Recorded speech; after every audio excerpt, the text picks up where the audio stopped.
Okay. So, first civilizations in what become known as the Americas, the Western Hemisphere. So we'll eventually talk about the Mayas, we'll talk about the Aztecs. You see a Mayan temple there and rendering of what the Aztec city of Tenochtitlan might have looked like. But we got a few to get through before we get to those great civilizations. And let's just start with how human beings ended up, we figure, in the Americas. As you know, the earliest human beings probably, or that we have knowledge of, were from East Africa and migrated east into Asia over millennia. And it's from there, from East Asia, that we figure the first humans came into what's now North and Central and South America over a very long period of time. Scholars are not certain and don't agree, actually, as to exactly when this occurred. But most of them would agree that these people migrated, as I said, from Northeast Asia, will be Russia and northeastern China, Manchuria, across a land bridge called Beringia. That is where the Bering Strait is, what's now ocean separating Alaska from Russia, was at one point like an iced over land bridge. And that around somewhere 15,000 years ago, people were able to migrate across that. Nomadic people, hunter-gatherers, what we've called pastoral people, that is, people who follow herds of animals, pastoral peoples, probably in this case bison and caribou, following them around as they seek land to graze upon. This would be around the time of the end of the last ice age. It feels like we're living in an ice age right now. And that's crazy because we don't have it nearly as bad as pretty much the rest of the country right now, covered in snow and ice. But these people gradually and very slowly spread farther south through North America, through Mexico, through Central America, and eventually reaching the tip of South America around 11,000 years ago. So we're talking about a process of migration over literally thousands of years for the Americas to be populated by human beings, who do eventually, of course, develop sedentary agriculture and settle down. When exactly that happened is a matter of scholarly debate as well. Some suggest that the people may have been cultivating things like beans and squash as far back as 10,000 years ago, which would put that around the same time as the development of the first civilizations that we looked at in the very beginning of the semester in Mesopotamia. But we're looking at an area known as Mesoamerica. When it comes to definitive proof of sedentary agriculture, in this case, the cultivation of corn, Mesoamerica is the central Mexican plateau stretching to the Gulf Coast. Much of Mexico is mountainous, but the sort of south-central part of Mexico, where Mexico City is today, is a high upland plateau. And that we know is Mesoamerica, that you can see there in the map at bottom right, which also includes, I should say, the Yucatan Peninsula, the rainforest of southern Mexico. So really, when we say Mesoamerica, we're certainly talking about this region here. You can see the mountains off to the north and west, the desert above that. This is the Yucatan Peninsula, where Mayan civilization will eventually emerge. Eventually, we'll be looking at Aztec civilization here, but you can see there are 1, 2, 3 even earlier civilizations in this region, beginning with Olmec culture here, a major site being at La Venta, but also San Lorenzo. Zapotec culture, major site there being Monte Alban.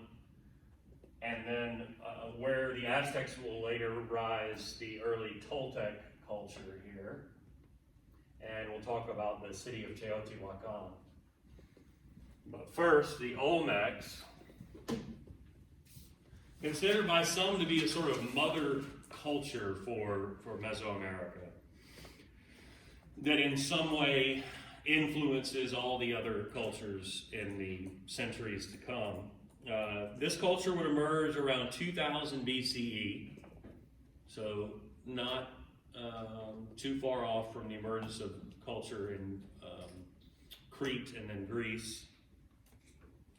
In the swampy lowlands along the Gulf Coast, and I pointed out where that is there, the third circle, far right, what would be today like the Mexican states of Veracruz and Tabasco. As with other cultures we've looked at, we don't know a lot about this culture, and why would that be? No writing.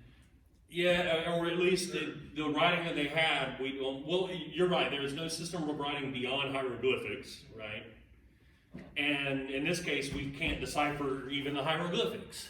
So double whammy, like you say, there's no formalized system of writing to record their language. And what we do have is sort of proto-writing, the hieroglyphics, we can't decipher.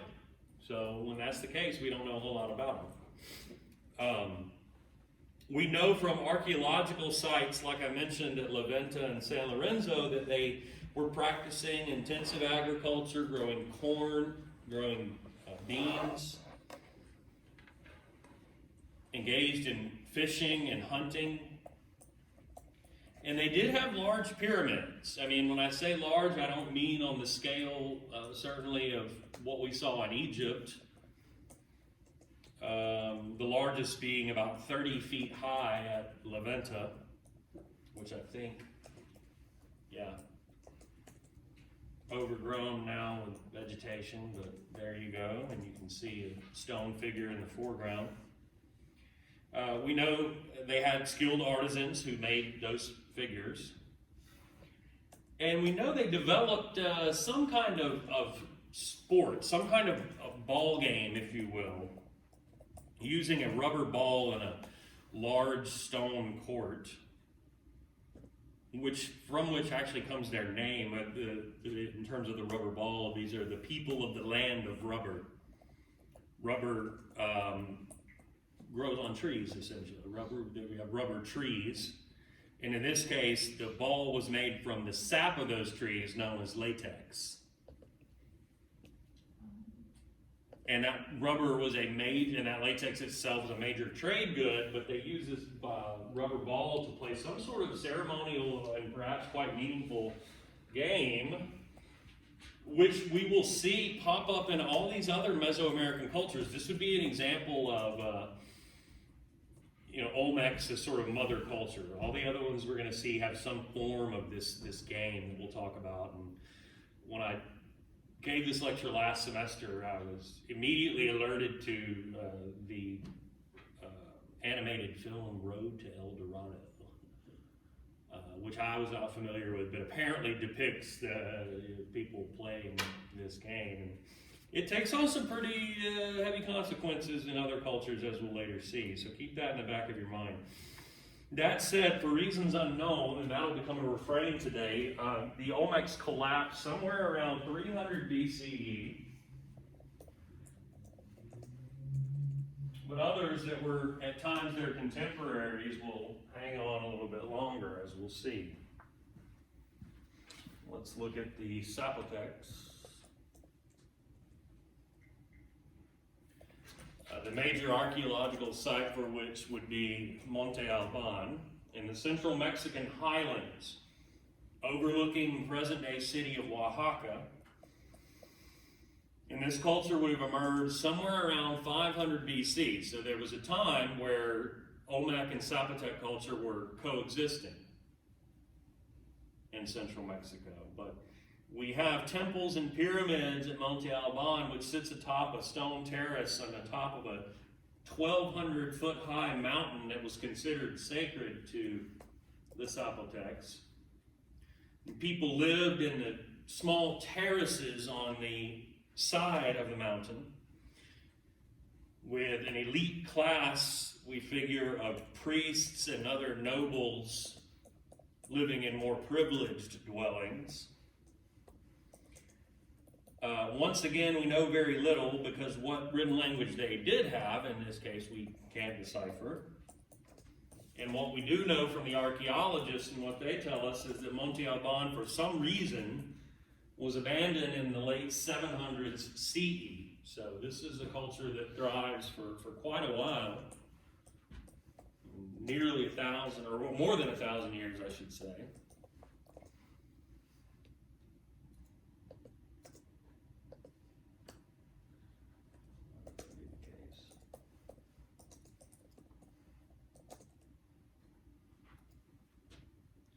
Isn't there supposed to be a little thing here that drops all the apps down?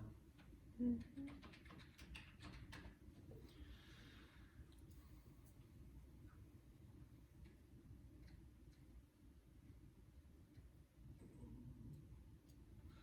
We go to Mexico. You see a lot of this up here is desert, certainly the state of Chihuahua, much of the state of Sonora, but you've got these mountain ranges that stretch down into south central Mexico, what we consider again Mesoamerica, but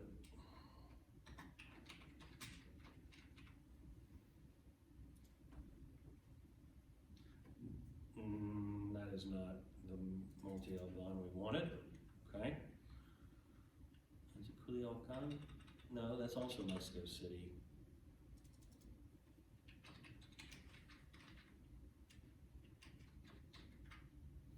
Yeah, there we go. So zoom out and let you see. This is, like I said, overlooking the present-day city of Oaxaca.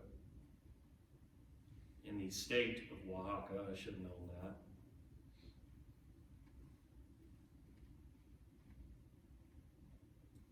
Let's see what we can do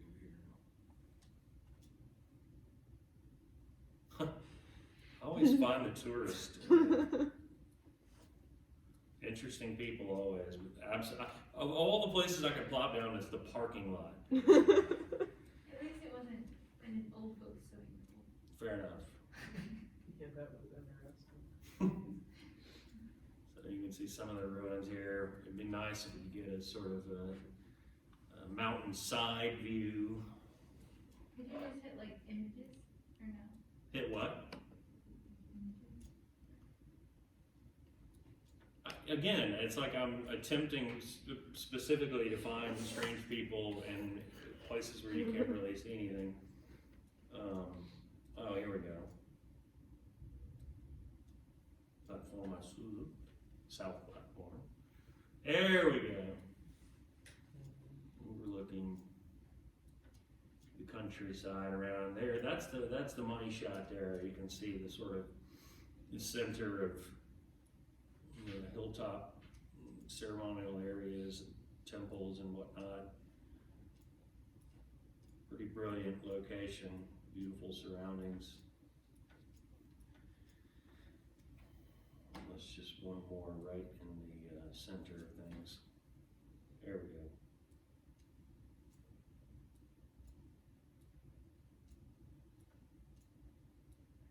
So that is Monte Alban. And the sacred mountain. Again, abandoned for some reason in the 700s CE. Now, the first major city, though, in Mesoamerica, which at one time was perhaps home to as many as 125,000 people at its height, which would make it comparable to other great cities of the world at that time, was Teotihuacan, which is the capital of an early state in Mesoamerica that arose around the 200s BCE and collapses also mysteriously around 800 CE, its height being somewhere around 150 or so CE. This is located in the Valley of Mexico, the heart of Mesoamerica, the upland plateau about 25 miles northeast of modern-day Mexico City, where there is incredibly fertile soil. There's abundant water that is runoff from the surrounding mountains on nearly all sides. It makes the valley very productive from an agricultural perspective, especially once these people develop chinampas. So common folk, farmers throughout the hinterlands surrounding the city of Teotihuacan would farm using these chinampas, which are artificial islands in ponds and lakes that are constructed by heaping mud from the bottom, the lake beds, and setting it on a bed of reeds and anchoring those to the shore, little artificial islands that floated in the pond or in the lake that were incredibly fertile if tended to properly.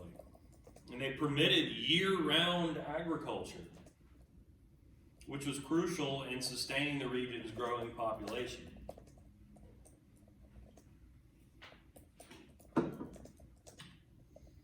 Now, the city you see pictured there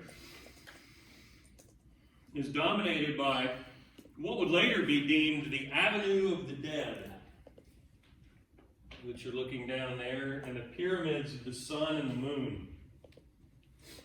The Pyramid of the Sun is 700 feet wide at its base, which would make it comparable in that dimension, at least in terms of size, to the pyramids at Giza.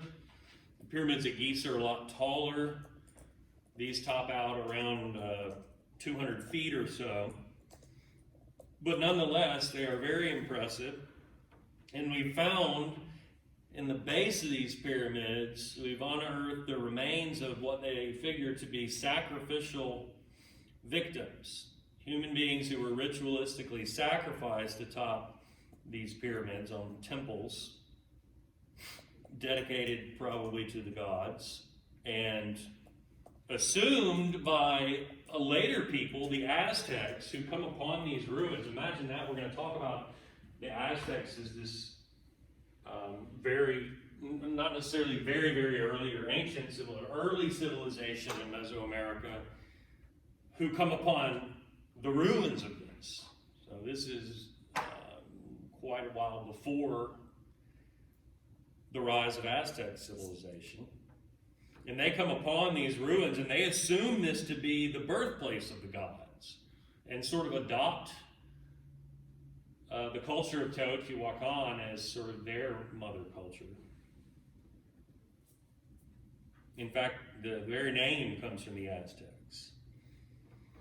The city itself had a large market, we figure, where these people traded. Farmers from the hinterland, from the Chinampas, traded agricultural surplus, and they traded in cacao, from which we get chocolate. Rubber, as we mentioned with the Olmecs earlier.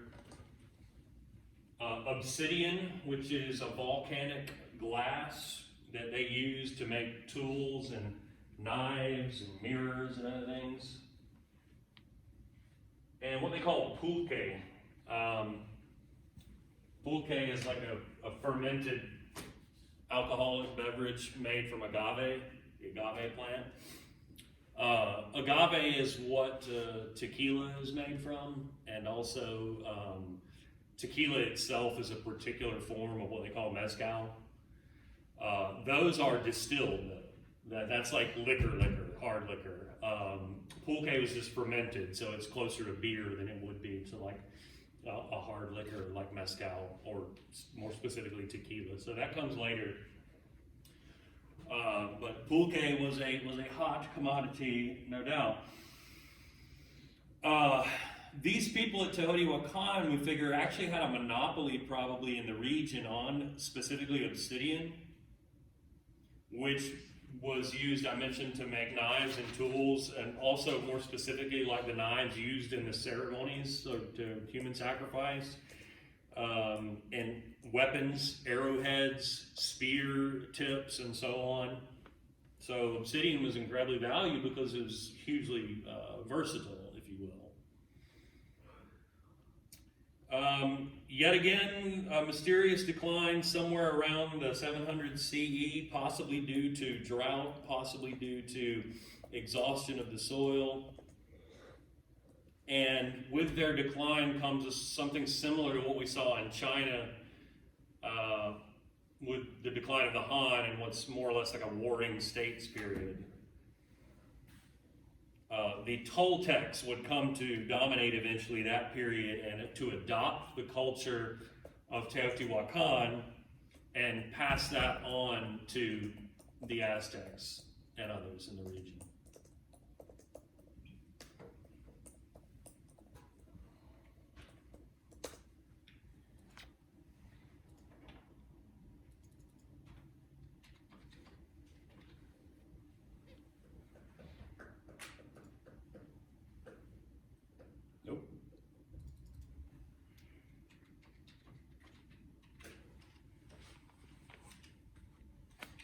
It is state of Mexico?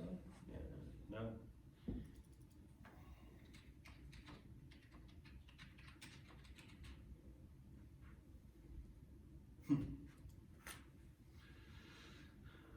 Yes, it is, yeah.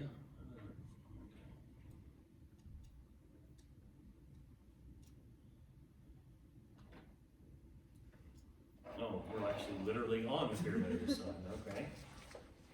There's the awkward tourist. It's pretty high from up here. I'm a kind of fear of heights guy, so that's probably good enough for me. Oh, here we go from the plaza. It's appropriate for Valentine's Day, and a couple of young lovers there. So that's pretty substantial. Not quite as steep of a rise as the pyramids in Egypt, but as you can see, very, very wide base. Pretty big. And that's just one of them. What is it made of? Good question. Stone. I don't know that they had knowledge of like cement, so presumably just stone, which in the same that we talked about with Egypt, you know, that's an incredible feat that would have required probably a lot of forced labor to be able to achieve that over a significant period of time. There we go. There's the other pyramid, I should say. People from all over. Dude, was that guy wearing a mask? It was this. Oh man, this is like COVID times. Wow. November 2020. How about that? We've now entered a period where we go on Google Earth and people are masking. That's, you know, we've been in this shit for too long. Wow. Incredible. At least they were wearing masks. Yeah, at least everybody's doing what they're supposed to do. Yeah, for sure. Yeah, man, look at everybody wearing their mask. Even outside, good for them. Who knows if Vasily von Noring was wearing his. In any case, such is Teotihuacan. Where was that again? That was Teotihuacan, where we were kind of walking down the Avenue of the Dead between the Pyramid of the Sun and the Pyramid of the Moon. That civilization declines around 700 or so CE, and the Aztecs later find those ruins and are like, oh, it's the birthplace of the gods, and kind of adopt what they can glean both from that and from, I mentioned that the Toltecs kind of passed down the culture of Teotihuacan to the Aztecs as well. Here you can see arrowhead made of obsidian. Here, there's some cacao. Chocolate is made from the beans from the inside of the cacao plant. Chocolate, as the Mesoamericans made it, though, was bitter.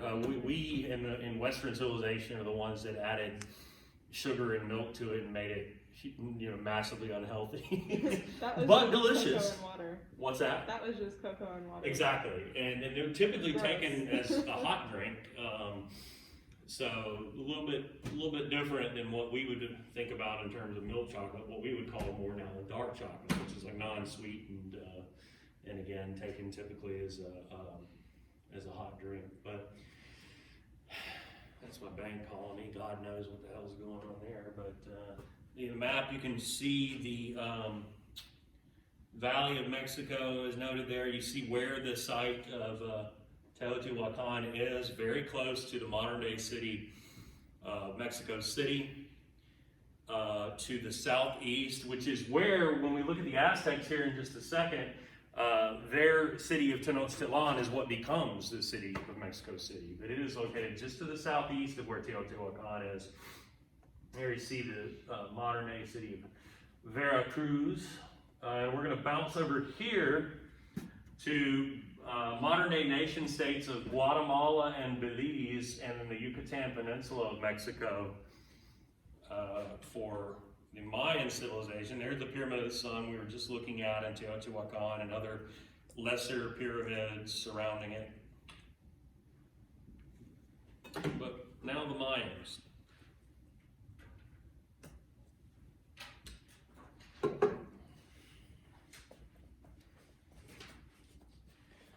Mayan civilization emerges, like I was just showing you, in Guatemala around about the same time, perhaps, as the Olmecs. So going back quite a ways.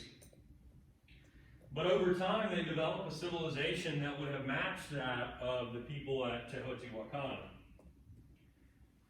And peoples who were spread out from the Pacific coast in the highlands in Guatemala, eventually later, all the way up through the jungles of the Yucatan Peninsula.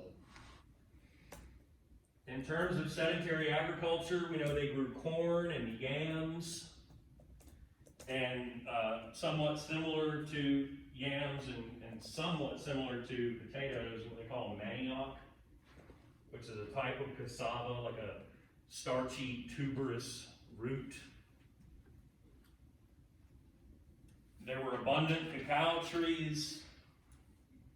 There was abundant obsidian. We know that they produced chocolate, as we were talking about just a second ago, drank as a bitter liquid. They used certain types of beans as a proto-currency. And we know that around 500 CE, due perhaps to overcrowding, that many of these people migrated up into the Yucatan, up towards the Gulf of Mexico, such that, by 600 or so CE, there were a number of city-states throughout the Yucatan Peninsula, the ruins of several of which survive. We figure these city-states had powerful monarchs, as we were saying just a moment ago with Teotihuacan, to have marshaled the labor necessary to build these impressive structures.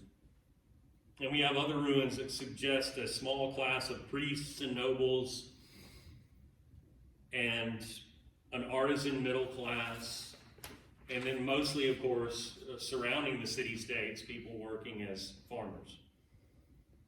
Perhaps also in this case on chinampas. Also on highland terraces, so where there were not abundant bodies of water, people could develop irrigation in the form of hillside terraces. Something we'll see when we look at the Incas later. The Mayan religion, we know, is polytheistic. Although there was a supreme god in this case, as with the Greeks and Zeus, in this case Itzamna, the lizard god, who's thought to have taught the Mayan peoples agriculture and writing. These gods, as with the Greeks, were anthropomorphic. Remember that? We talked about that in Greece and India polytheistic religions, where the gods are ascribed certain human characteristics, anthropomorphism. Some could even be evil or represent evil forces, as with the Mayan jaguar god of the night. We know these people too engaged in ritualistic human sacrifice. In this case, usually in the form of decapitation, as sacrifice to the gods. The Mayan peoples, we think, believed that the earth became fertile after you were engaged in sacrifice and bloodletting, that the blood of sacrificial victims to the gods is what fertilized the soil and pleased the gods. The thinking goes that some of the gods had in earlier times slaughtered other gods on altars, and that blood had initially moistened and fertilized the soil, making plant life and agriculture possible. All this, of course, being tied to Itzamna, the supreme god. And sacrifice routinely maintained that fertility of the soil and persuaded the gods to send rain and so on. So sacrifice was seen as a sort of sacred duty and is essential to the well-being of society.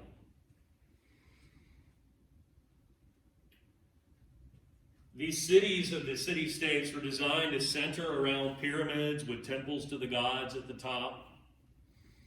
So not dissimilar from what we saw at Teotihuacan. Those temples would be surrounded by lesser temples, typically a palace for the strongman ruler of the city-state, and suburbs, well, you might call them in our modern terminology or parlance, for more artisanal middle-class people, and then beyond that, smaller, more modest dwellings for more or less poorer people. And there were ball courts. Remember I mentioned that Olmec-style ball game would be passed down to other cultures, and certainly this was the case with the Mayans, with ball courts that were like the one at bottom right, rectangular, walled in with that graded sort of side there where there would be metal rungs that we feel like they were trying to get the ball through the metal rungs, almost like a basketball hoop, but horizontal instead of upright, vertical.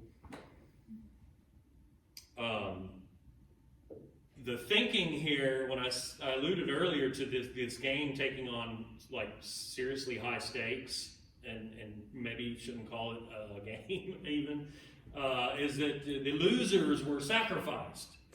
You would have this game, and whoever lost were going to be the next victims of the ritualistic human sacrifice. So I'd say that's pretty high stakes indeed. Kind of like the gladiator games. Like the gladiatorial games, you say? Yes, absolutely. Yeah. Warfare was evidently common between these city-states.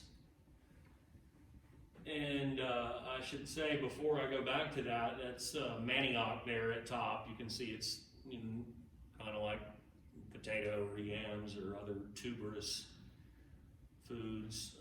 That's Itzamna there. And I think that would put us moving forward, yeah. So let me back it up from warfare between the city-states and their writing. Talk about that. Hieroglyphics, which we have deciphered. And so we know a little bit more about the Mayans than we do some of these other civilizations. Because some great scholars have done the work of deciphering their system of writing. And much has been made, of course, too, of their calendar, the Mayan calendar, which operated on a 260 cycle, 365 day augmented calendar that had what they also called a long count, based on lunar cycles of the moon, that essentially predicted the end of the world in 2012. So, we in America love to latch on to outrageous conspiracy theories. At least in this case, this one was grounded in some form of history and belief of a people from long ago. But yeah, I remember in 2012 there was a small group of people who were convinced that we would not live to see the end of it. They made a movie about it. Did they really? I swear. Yeah, there's a movie about it. Is it terrible or? It's I'm sure it is. Okay, well, that sounds about right. So yeah, well, clearly it did not, and we're still here. So for all the Mayans achieved, they happened to miss the boat on this one. But their calendar was sophisticated. I mean, setting that sort of part of it aside, it was an accurate and sophisticated calendar that was passed down to other civilizations. They also had, dovetailing with that, a sophisticated knowledge of astronomy. They had a class of sort of scholar officials, scribes, who kept official records. Much of them regrettably on strips of tree bark or deer skin that have been lost with time, or destroyed by the Spanish, as we'll see, particularly by Spanish missionaries who were trying to spread the Roman Catholic faith and wanted to destroy any vestiges of older religions.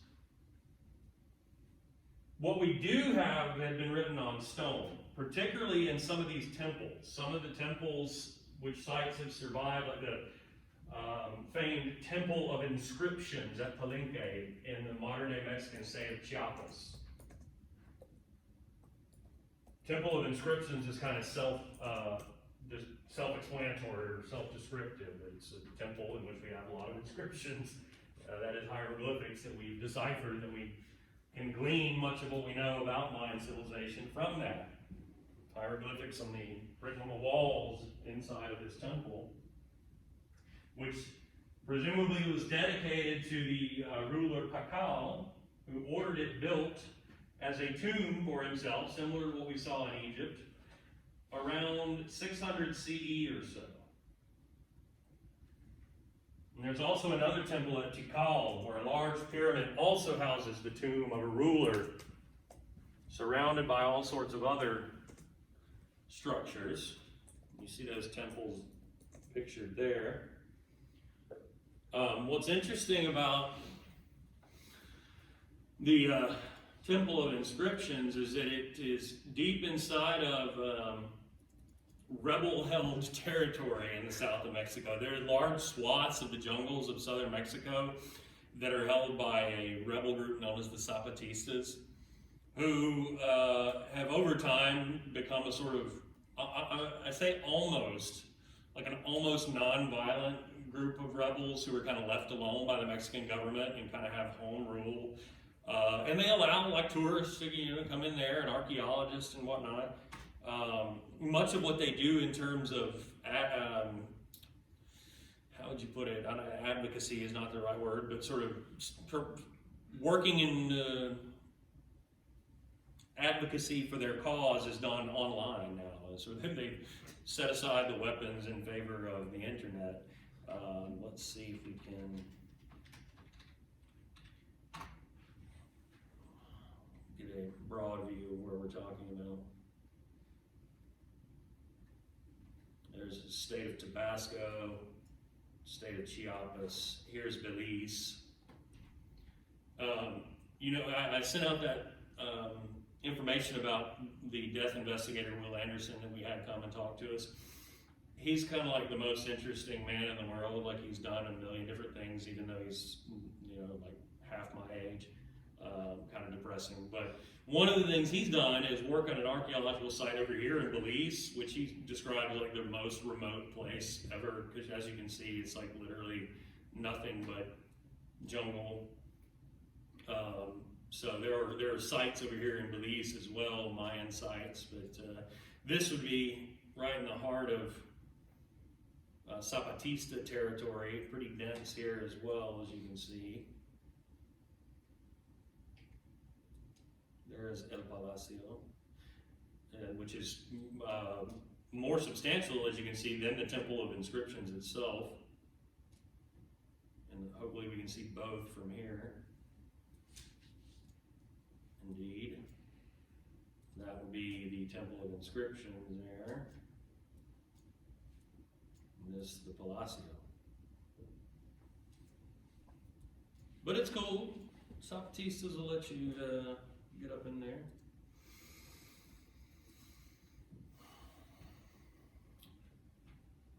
I mentioned earlier that warfare was common among these city-states, especially between Tikal, that I mentioned a moment ago, a temple there, and the city of Calakmul, which I don't think I have up there, so you're off the hook on that. When they went to war, these city-states would take captives in battle and use those captives for human sacrifice. Calakmul was ultimately destroyed as a result of this internecine, as we would say, or internal warfare between these city-states. But Mayan civilization begins to decline around the 700s, and as with all of the other ones we've looked at here, it's mysterious as to why, or there's no consensus as to why. What we do know is that the majority of these city-states were abandoned by the 800s. Possibly, again, some combination of drought and overuse of the land. Possibly the net effect of that incessant warfare between the city-states. Or there could have been a volcanic eruption, like a catastrophic Pompeii-like volcanic eruption that had something to do with it. We do know that there were some newer states that emerged in the northern reaches of the Yucatan, like Chichen Itza, which lasted for a few more centuries. And Chichen Itza is one of the probably more visited sites, I guess because it's a little bit more accessible. Maybe some people are wary about going into Zapatista territory. Chichen Itza is actually, and this will tell you why partly it's more popular. Chichen Itza would be closer to like Cancun and Playa del Carmen and Cozumel, the touristy beach towns in the north of the Yucatan. So that probably has something to do with it. Supposedly, the Toltec peoples that had followed upon the civilization in Teotihuacan had some association or cultural sharing with these people, but that has not been confirmed. In any case, the culture of the northern city-states was never quite as sophisticated with that of what you might call southern classical period surrounding Tikal and Calakmul and the like. In any case, we know for sure that these were abandoned and ruins by the time the Spanish arrived in the late 1400s, early 1500s. So whereas the Spanish would directly encounter the Aztecs at the height of their civilization, the Mayans had long since declined by that time. Speaking of the Aztecs, let us get there. This is a broader view that shows you South America as well, because assuming we have time, we'll also bounce down here and talk about the Incas, who were also thriving as an empire at the time of the arrival of the Spanish. So when the Spanish get here in the 16th century, all of these others have declined except for the Aztecs here and the Incas here, but those represent the two greatest Native American, if you will, empires of all of these times. So the Aztecs, otherwise known as the Mexica people, from which Mexico comes.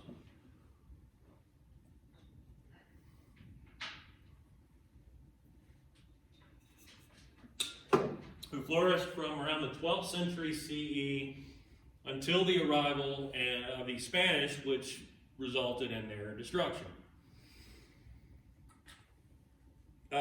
Legend among them would hold that they are a people from the lake island of Aztlan, from which we get the name Aztec.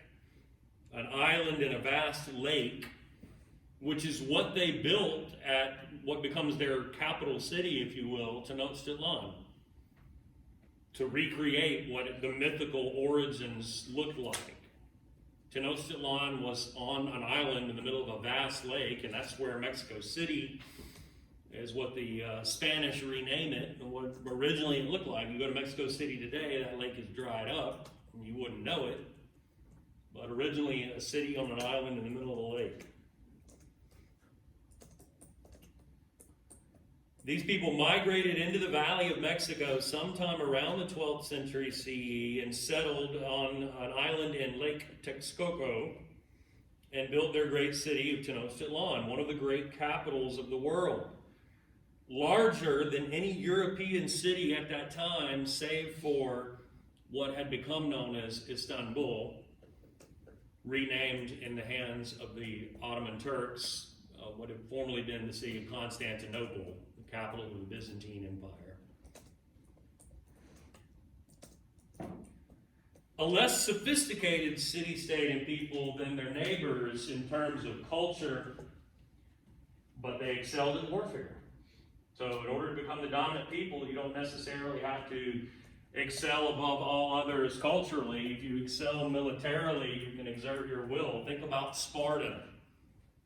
Think about the state of Qin and Qin Shi Huangdi, who come out victorious from the Warring States period in China.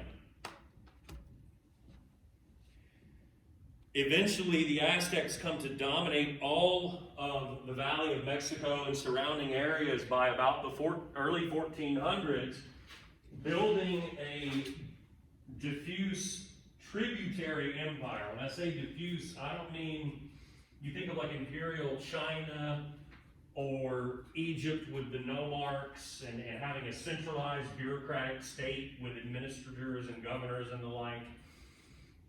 This was not that. The Aztecs firmly controlled Tenochtitlan and the surrounding areas immediately around it. And what they did is defeat or otherwise intimidate surrounding peoples from the Gulf of Mexico to the Pacific Ocean and force them to pay tribute. Typically annually in the form of goods or, in addition to that, people who would either become slaves or, more typically, were simply sacrificed. Imagine being dominated by people and having to send some of your own to be ritualistically sacrificed on top of these pyramids at temples, dedicated, of course, to gods in the Aztec polytheistic religion.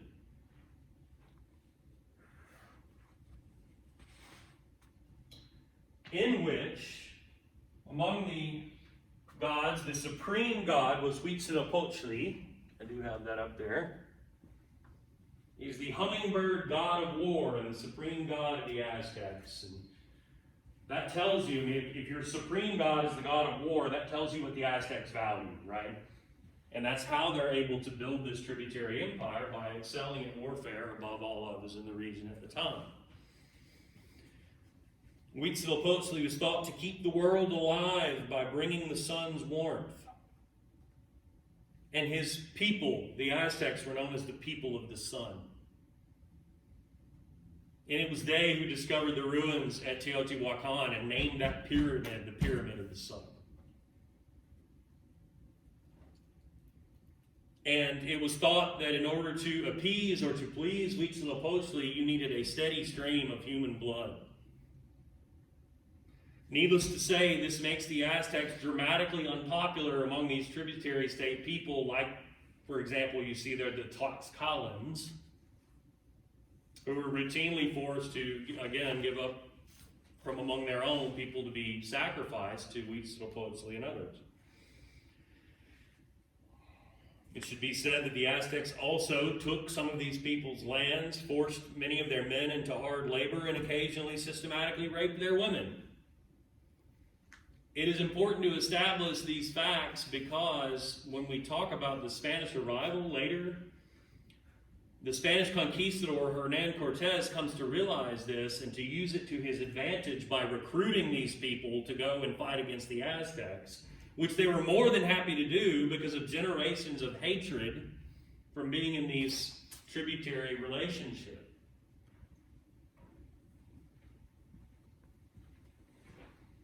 The government of the Aztecs was authoritarian. It was a monarchy. They had what was essentially an emperor, though notably this was not hereditary. It's not like dynastic China or other civilizations where you have a hereditary monarchy that passes on to the progeny of the ruler. In this case, the rulers were chosen by a select group of nobles, who then acted as a council of advisors to the ruler, who of course owed his position to those nobles. Interestingly, though, positions in the bureaucracy were hereditary, inherited by the progeny, of course, of that noble class. So it's more of like an oligarchy in a sense that also indeed has a monarch of sorts. In terms of Aztec society, boys of noble families went to temple schools, not unlike in Sparta, where they were given military training. and where they then served in the military under compulsory military service, which they could choose to remain, or they could enter the priesthood, or they could, depending on who their family was, take up some position in the bureaucracy. Of course, there were artisans and craftsmen, but most people were farmers.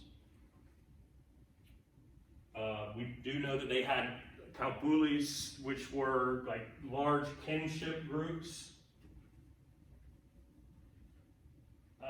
Most people lived in these large kinship groups, either in the hinterland or in the city itself,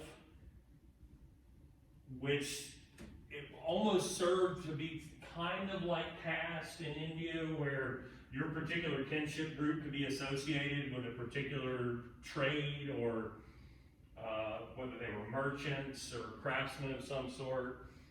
And also they served as like demographic units, and you could elect a chief from your kaupuli who sort of ran the affairs of your neighborhood. And these kaupulis then subsequently are beyond that level of chiefship, were subdivided into more immediate family units. Women were, of course, expected to marry. Typically, marriage was arranged from within the kaupuli. And they were expected, as you experienced for the reading of the last quiz, and as in China and Rome, to be homemakers and engage in weaving and child rearing. Though there were, evidence suggests, some women priests. There was an extensive market in Tenochtitlan where farmers would bring in surplus from their chinampas for trade in the city. And in the city, of course, there were temples and pyramids, as we've discussed, to the various gods, many of them devoted to Huitzilopochtli. Altars for sacrifice atop the steps, where a group of priests, as you can see depicted there, would pull out the beating heart of sacrificial victims, and the hearts and the blood were offered up to the gods, including not just Huitzilopochtli, but also Quetzalcoatl. Quetzalcoatl was the god of creation, the god of virtue and learning, known as the feathered serpent. Importantly, for our purposes moving forward, it was supposed and assumed that Quetzalcoatl had left hundreds of years before, but not unlike a Messiah, was destined to return. It was believed at some point Quetzalcoatl would return to rule over directly the Aztec people. They considered the tributary states, the people around them, they ruled over, to be what they called altepetls. And it was believed that when Quetzalcoatl returned, he would take the throne and rule over the Aztec people as his altepetl.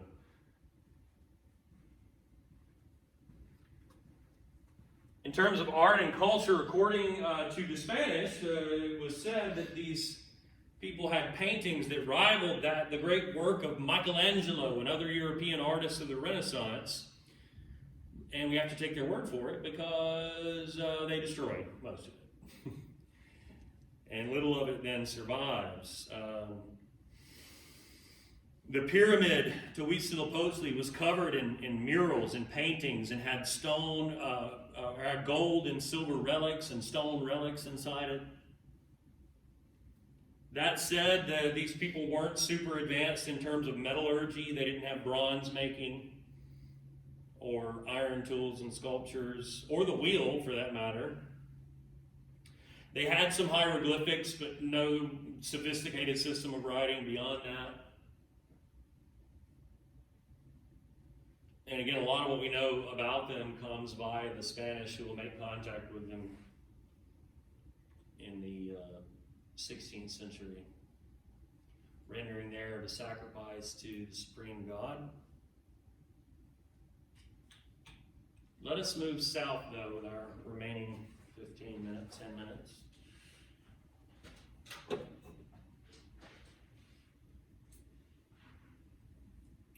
Let us look at the geography of South America.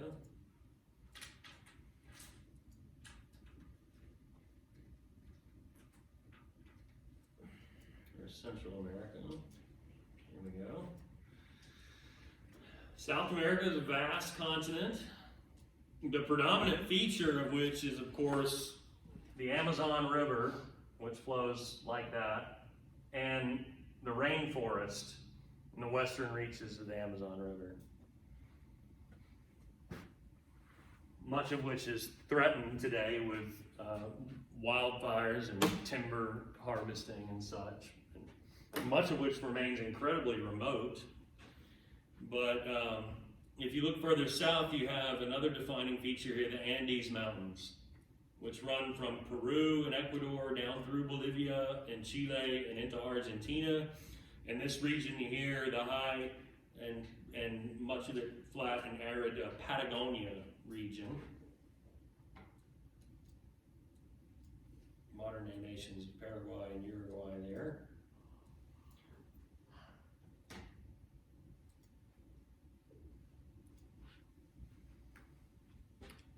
Now, South America was populated by Stone Age peoples as early as 12,000 years ago. The first civilizations don't emerge there until around 3,500 or so BCE.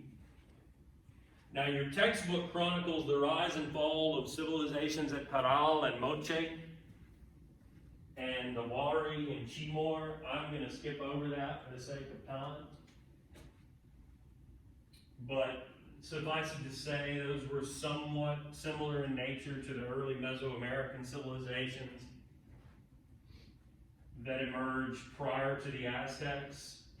Those emerged here in South America prior to the Incas, who become the dominant power in western South America on the western side of the Amazon rainforest, and especially high in the Andes Mountains, by 13 or 1400 CE. Their civilization centers around the city of Cusco, 10,000 feet high in the mountains of what's now southern Peru. Those people in the 1440s launched a campaign of conquest under their leader Pachacuti. It gives them control of the entire region surrounding. And unlike with the Aztecs, who built a diffuse tributary empire, Pachacuti created a highly centralized bureaucratic empire with provinces and districts, similar to, again, what you would see in Imperial China or Egypt,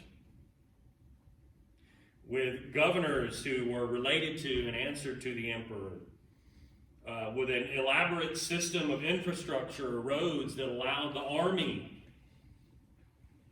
of the Incas to readily travel to anywhere it was needed to maintain the authority of the emperor. And in the capital of Cusco, of course, massive temple, or massive pyramids again, or massive temples dedicated to the sun and covered on all sides, supposedly with gold. They had no written language, but their spoken language was Quechua. Today there is a written form, and it's in fact the official second language of both Peru and Bolivia. Millions of people still speak it. So Aztec culture lives on, or rather Inca culture and civilization live on in that way. Perhaps their best known to the modern world legacy is the abandoned city of Machu Picchu, which, much like Chichen Itza, is a regularly visited site, though very difficult to get to, as you might imagine, being 10,000 feet high in the remote mountains of the Andes.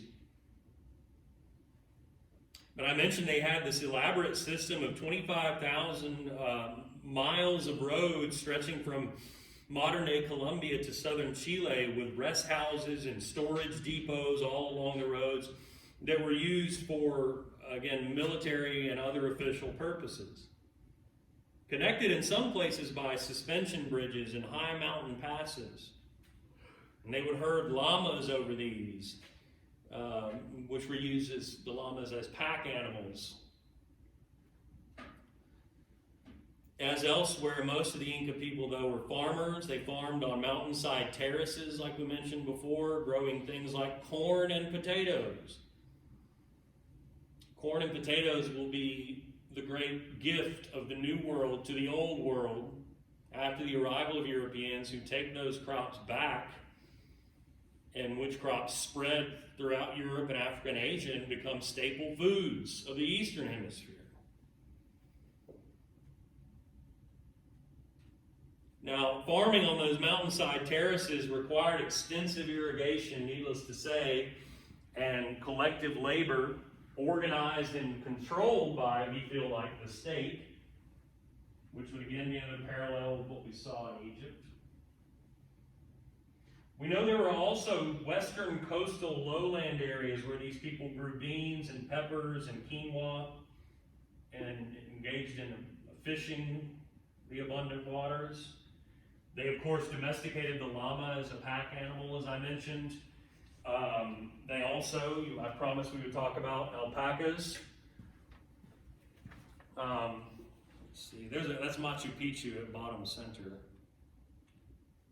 And you can see where it is in the map there, relative to the Incan capital of Cusco. You're not going to get me on that bridge. I would probably die just from a heart attack from the catastrophic fear. But those were designed, so believe it or not, you could get llamas across them, or pack animals carrying goods and whatnot. There's llama at the top, alpaca at the bottom. You know what they use the alpacas for? They weren't pack animals. Wool, right? So they were bred and used for their wool, which could be used for a variety of purposes.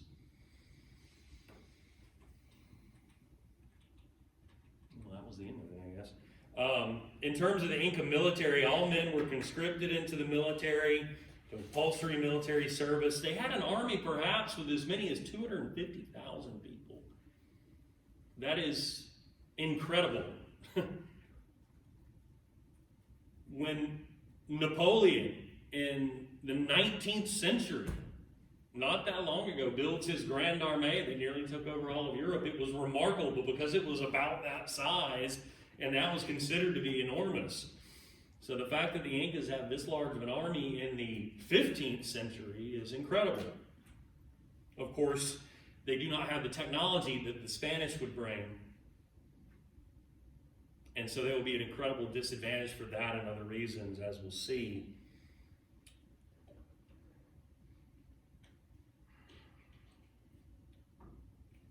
As we've seen elsewhere too, the Incas enter an unusual state of disarray, infighting, and general decline at precisely the wrong time.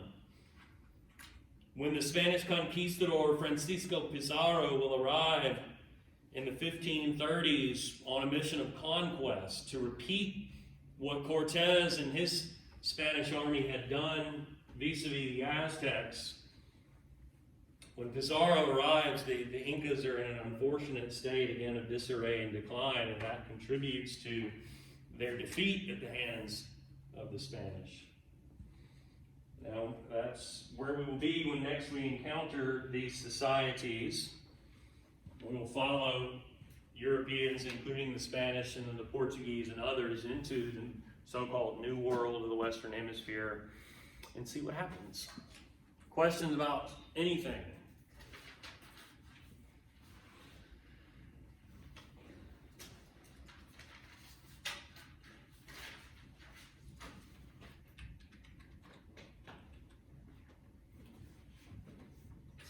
See how remote this is.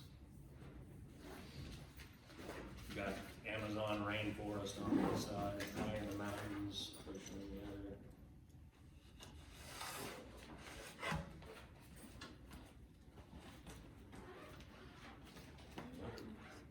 other. Hello. Taking a break. Chilling. You know, heck of a view. I'll leave you with that. That's it for today. If there are any questions, go forth and prosper. Will I see you all on Thursday? No.